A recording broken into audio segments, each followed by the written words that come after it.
അങ്ങനെ മലയാളത്തിൽ നിന്ന് ഒരു ഗംഭീര സിനിമ ഉണ്ടായിരിക്കുകയാണ്. ഏതാണെന്ന് വെച്ചിട്ടുണ്ടെങ്കിൽ ലോക ചാപ്റ്റർ 1 ചന്ദ്രയില്, അത് ഒരു രക്ഷയില്ലാത്ത സിനിമയാണ്. നമ്മളിത് മലയാള സിനിമ തന്നെ ആണോ എന്ന് ആലോചിച്ച് പോകുന്ന രീതിക്കുള്ളൊരു മേക്കിങ്ങും കാര്യങ്ങളും എല്ലാമാണ് ഇതിൽ ഉണ്ടായിരിക്കണത്.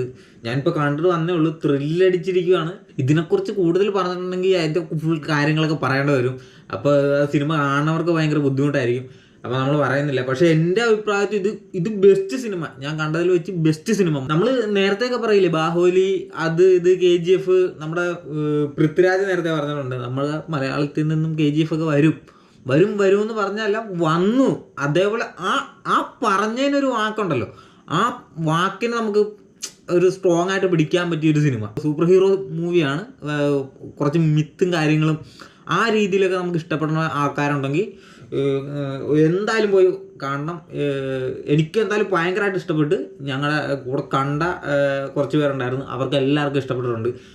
അതുകൊണ്ട് ഒട്ടുമിക്ക ആൾക്കാർക്കും ഇഷ്ടപ്പെടുമെന്നാണ് എൻ്റെ ഒരു ഇത്. എന്നാലും നമുക്ക് അഭിപ്രായ വ്യത്യാസങ്ങളൊക്കെ ഉണ്ടാവുമല്ലോ. അപ്പോൾ നിങ്ങൾ എന്തായാലും പോയിന്ന് കാണുക. കണ്ടിട്ട് അഭിപ്രായം പറയണതിന് കുഴപ്പമില്ലല്ലോ. നിങ്ങൾക്ക് കണ്ടിട്ട് ഇഷ്ടപ്പെട്ടില്ലെങ്കിൽ ഇവിടെ നമ്മുടെ കമൻറ്റ് ബോക്സിൽ നിന്ന് കമൻറ്റ് ചെയ്യണം, എന്തുകൊണ്ടാണെന്നുള്ള കാര്യങ്ങളൊക്കെ ഒന്ന് പറയണം. അപ്പോൾ നമുക്ക് അറിയാൻ പറ്റുമല്ലോ.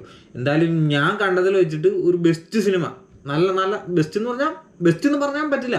കാരണം ഇതിൻ്റെ മേക്കിംഗ് ഒക്കെ എന്താണ്, ഇതിൻ്റെ സൗണ്ട് എന്നൊക്കെ പറഞ്ഞിട്ടുണ്ടല്ലോ ഒരു രക്ഷയില്ല. ബാക്ക്ഗ്രൗണ്ട് സ്കോർ എന്നൊക്കെ പറഞ്ഞിട്ടുണ്ടെങ്കിൽ നമ്മൾ പ്രതീക്ഷിക്കുന്നില്ല. ഭയങ്കര എന്താ പറയുക, പടം എൻഗേജിങ്, ഫുൾ ടൈം ഇങ്ങനെ നമ്മളെ ബോറടിപ്പിക്കില്ല. ഞാൻ കണ്ടിട്ട് ഒരു ടൈം പോലും എനിക്ക് ബോറടി തോന്നുന്നില്ല. ഫുൾ ടൈമും നമുക്ക് ആ ഒരു ഇത്, അതിൻ്റെ മ്യൂസിക് ആയിക്കോട്ടെ, ഇതായിക്കോട്ടെ.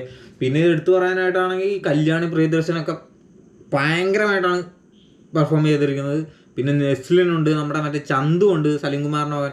അവരുടെയൊക്കെ ഭാഗങ്ങളൊക്കെ ഭയങ്കര നീറ്റ് ആൻഡ് ക്ലീനാണ്. ഭയങ്കര അവരൊക്കെ വളർന്നുകൊണ്ടിരിക്കുന്നു എന്നുള്ളൊരു സീനുണ്ടല്ലോ. ഇപ്പം ചന്തുവിൻ്റെയൊക്കെ ആണെങ്കിൽ പെർഫോമൻസ് ഒക്കെ ഭയങ്കര രസമാണ് നമുക്ക് കാണാനായിട്ട്. പിന്നെ ഇത് കഥ പോകുന്ന രീതി, അത് അതിൽ കുറേ കാര്യങ്ങളൊക്കെ ഉണ്ട്. പക്ഷേ മൊത്തത്തിൽ നമുക്ക് പറയാൻ പറ്റില്ലാത്തതുകൊണ്ടേ ആകെ ഒരു ഇതാണ്. നമുക്ക് എല്ലാ കാര്യങ്ങളും അങ്ങ് തുറന്നടിച്ച് പറയാൻ പറ്റില്ലല്ലോ. പറഞ്ഞിട്ടുണ്ടെങ്കിൽ നിങ്ങൾ കാണുമ്പോൾ ആ ഒരു ഇത് നഷ്ടപ്പെടും. നമ്മുടെ പഴയ കാലത്തെ കുറേ മിത്തുകളും അതിനെക്കുറിച്ചൊക്കെ ഇങ്ങനെ അറിയാനും ഒക്കെ ആഗ്രഹിക്കുന്ന ആൾക്കാരൊക്കെ ഉണ്ടല്ലോ, അവരൊക്കെ എന്തായാലും പോയി കാണണം. അവർക്കൊക്കെ കംപ്ലീറ്റ് ആയിട്ട് ഇഷ്ടപ്പെടുന്ന ഒരു വെടിച്ചില് പട, ഒരു രക്ഷയില്ലാത്ത കിട്ടുക്കാൻ സിനിമ. സിനിമ തൂക്കി, ഇതൊന്നും പറയാനില്ല. പക്ഷെ ഇത് നിങ്ങൾ പോയി കണ്ടാലേ നിങ്ങൾക്ക് മനസ്സിലാവുള്ളൂ. എൻ്റെ അഭിപ്രായം പറഞ്ഞിട്ടുണ്ടെങ്കിൽ എല്ലാവരും പോയി കാണണം. നമ്മുടെ മലയാളത്തിൽ നിന്ന് ഇങ്ങനൊരു സിനിമ വരുമെന്ന് പറയുമ്പോൾ നമ്മൾ എന്തായാലും പോയി അത് വിജയിപ്പിക്കേണ്ട ഒരു കാര്യം തന്നെയാണ്. മേക്കിങ്ങും കാര്യങ്ങളും സ്റ്റോറി പോണതാണെങ്കിലും ഒരു ലാഗും ഇല്ല. അല്ല കിടുക്കൻ സിനിമ ഗായ്സ്. ഇതിൻ്റെ ഫൈറ്റും VFXും കംപ്ലീറ്റ്ലി ഒരു ടോട്ടൽ വേറെ ലെവല് പടം. മലയാളത്തിൽ നിന്ന് ഇങ്ങനൊരു സിനിമ വരുന്നു എന്ന് പറയുമ്പോൾ തന്നെ എനിക്ക് ഭയങ്കര സന്തോഷമുണ്ട്. അത് പോയി കാണാൻ പറ്റി. തിയേറ്ററിൽ തന്നെ പോയി എക്സ്പീരിയൻസ് ചെയ്യേണ്ട സിനിമയാണ്. എല്ലാവരും തന്നെ തിയേറ്ററിൽ പോയി എക്സ്പീരിയൻസ് ചെയ്യാനാണ് ബെറ്റർ. OTTക്കൊക്കെ നോക്കിയിരുന്നിട്ടുണ്ടെങ്കിൽ കംപ്ലീറ്റ് നഷ്ടമാണ്. സിനിമ ഉടനെ തന്നെ പോയി കാണാൻ നോക്കുക, അതായിരിക്കും ഏറ്റവും ബെറ്റർ എന്ന് എൻ്റെ പറയാനുള്ളത്. കാരണം അത്രക്ക് സാധനങ്ങളാണ് അതിൻ്റെ അകത്ത് ഒളിഞ്ഞിരിക്കുന്നത്. നമ്മൾ ആൾക്കാരെല്ലാം പുറത്തിട്ട് തള്ളനേക്കാൾ മുമ്പ് പോയി കാണാനായിരിക്കും ബെറ്റർ. ഉടനെ തന്നെ നിങ്ങൾ പറ്റുമെങ്കിൽ നാളെ തന്നെ പോയി കണ്ടോ, ഇന്ന് തന്നെ പോയി കണ്ടോ, അടിപൊളിയായിരിക്കും.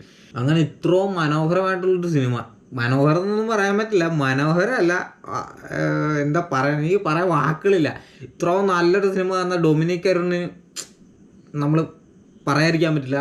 അദ്ദേഹത്തിനൊരു വലിയ നന്ദി നമ്മൾ അറിയിക്കുകയാണ്. പിന്നെ സിനിമ തീർന്നു എന്ന് പറഞ്ഞ് നിങ്ങൾ എഴുന്നേറ്റ് പോകരുത്. നമ്മുടെ മറ്റേ പരിപാടിയില്ലേ, ആ പരിപാടി നിങ്ങൾ ഫുൾ കംപ്ലീറ്റ് ഇരുന്ന് കാണുക, അവസാനം വരെ ഇരുന്ന് കാണുക. ഇത് തീർന്നു എന്ന് പറഞ്ഞിട്ടും പിന്നെ അതിൻ്റെ കുറച്ച് കാര്യങ്ങളൊക്കെ ഉണ്ട്, അതൊക്കെ നിങ്ങൾക്ക് മനസ്സിലാവും. അപ്പോൾ എല്ലാവരും വെയിറ്റ് ചെയ്യുക, അടിപൊളി സിനിമയാണ്.